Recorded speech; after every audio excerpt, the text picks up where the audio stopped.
Today, the times have changed, especially after 9/11. We find that the Muslims on the receiving end. There is virulent propaganda about Islam on the international media, whether it be the international newspapers, the international magazines, the radio broadcast stations, the television channels. There is virulent propaganda about Islam. They are bombarding people with misinformation about Islam. It's the duty of every Muslim that he tries to remove these misconceptions. There are various styles of doing dawah.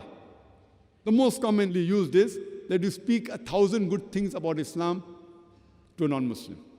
Even if you speak 1,000 good points about Islam to a non-Muslim, and even if he agrees with those 1,000 points, yet at the back of his mind he'll think, you are the same Muslim who's a terrorist. You are a fundamentalist. You are the same Muslim who marry more than one woman.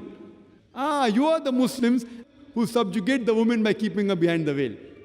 These few negative points at the back of the mind will prevent the non-Muslim from accepting the beauty of Islam.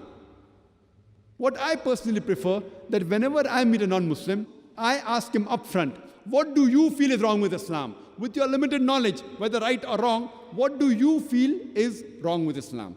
And I make him comfortable. You can ask any question on Islam, you can criticize Islam, you can attack Islam. I will try my level best to reply. And in the experience that I have of more than a decade in the field of dawah, I have come to know that there are about 20 common questions which the non-Muslims have regarding Islam. And when they ask you 3 or 4 questions, invariably it falls amongst these 20 common questions. So if you know the reply to these 20 common questions asked by the non-Muslims, based on Quran, Hadith and their scripture, with reason, logic and science, even if you cannot convert him, at least you can neutralize him. You can remove the animosity which is there in his heart. I've written a book called The Replies to the Questions Asked by the Non-Muslims.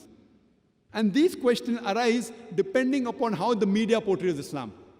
And today, the number one question is regarding the Islamic word jihad. It was number 5 on the list previously. After 9/11, it became top of the charts. The others have come behind, but it's yet there. Time will not permit me to reply to all these. Inshallah, in tomorrow's talk, I will deal more with this topic about terrorists, about fundamentalists, about extremists, etc. in detail.